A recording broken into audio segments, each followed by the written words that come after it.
Oi, pessoal, tudo bom? Eu sou José Carlos Pinto, falando com vocês aqui no canal Falando com Ciência, sobre aspectos da educação, da ciência e da pesquisa que se faz no Brasil. Nas duas últimas semanas, muito tem sido falado a respeito da aprovação da proposta de emenda constitucional que dá caráter permanente ao Fundeb, que é o Fundo de Manutenção e Desenvolvimento da Educação Básica e de Valorização dos Profissionais da Educação. O Fundeb ele é muito importante porque ele promove investimentos em infraestrutura das escolas em municípios de todo o país e ajuda a pagar os salários dos professores e da equipe envolvida com a educação básica na maior parte dos municípios brasileiros. O Fundeb ele é constituído por recursos colhidos de impostos municipais e estaduais e depois complementado com recursos federais, hoje em torno de 10% do total do fundo e, segundo a proposta aprovada ontem na Câmara dos Deputados, atingirá 23% no ano de 2026.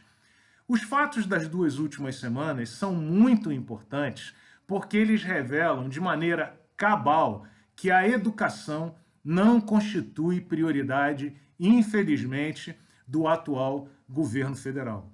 Em primeiro lugar, é importante perceber que nenhum ministro da Educação do atual governo federal se envolveu com o tema do Fundeb, apesar dos riscos que o projeto estava correndo por conta da necessidade de renovar o fundo até o final desse ano de 2020. Todos vão lembrar que o ministro Ricardo Vélez, primeiro-ministro da Educação desse governo federal, tomou um pito histórico da deputada Tabata Amaral numa sessão apresentada na Câmara dos Deputados por conta da falta de apresentação de um plano para a educação no Brasil e porque o ministro desconhecia aspectos básicos do Fundeb. Em seguida, o ministro Weintraub passou praticamente 15 meses e não tocou no tema, abandonando o Fundeb à sua própria sorte. E, na atual discussão, o ministro Milton Ribeiro, novo ministro da Educação, não se envolveu e não apareceu em qualquer debate ou negociação que dizia respeito ao Fundeb, que ficou a cargo do ministro da Economia, Paulo Guedes, e do secretário de Governo, Luiz Ramos. Portanto, o que nós vemos aqui é que o Ministério da Educação foi completamente omisso em relação ao Fundeb, mostrando claramente que o Fundeb não constitui uma das propriedades do atual governo federal. Em segundo lugar, é importante também dizer que o governo trabalhou tanto quanto possível para esvaziar o Fundeb. Por exemplo, ele sugeriu, aos 45 minutos do segundo tempo, depois de 5 anos de discussão, que fossem incluídos no Fundeb gastos com pagamento de aposentadorias e gastos com assistência social, que são importantes, mas que não constituem gastos da educação. Portanto, o governo tentou bypassar até o último instante a obrigação de investimentos na área educacional.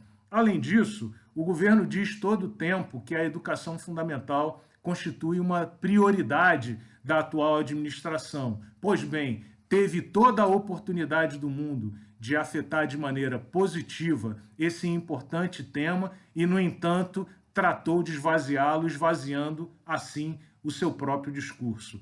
O terceiro ponto importante que a gente deve perceber é que toda a negociação para aprovação do Fundeb foi feita na Câmara dos Deputados, já que não há interlocutor confiável na área de educação hoje no governo federal. E essa lição deve ser aprendida por todos aqueles que estão interessados na defesa da educação, da ciência, da tecnologia e da pesquisa no Brasil. Infelizmente, como esses temas não constituem prioridades do atual governo, é perda de tempo procurar o governo federal para falar sobre esses assuntos. Devemos ir diretamente à Câmara dos Deputados e ao Senado Federal para defender os interesses legítimos da educação pública e da ciência, tecnologia e da pesquisa brasileira. E um quarto ponto que também deve ser ressaltado é que o projeto do Fundeb foi aprovado quase que com unanimidade, com à exceção de alguns deputados da tropa de choque do atual governo federal, que são capazes de aprovar e dar apoio a todas as bobagens que são ditas e propostas por esse governo e que fazem parte do PSL.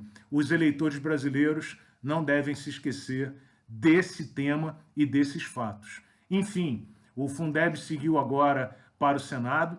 Todos devemos continuar atentos para a tramitação, para evitar surpresas de última hora, e devemos todos continuar mobilizados em defesa da educação pública de qualidade, da ciência, da tecnologia e da pesquisa no Brasil. Até o próximo vídeo.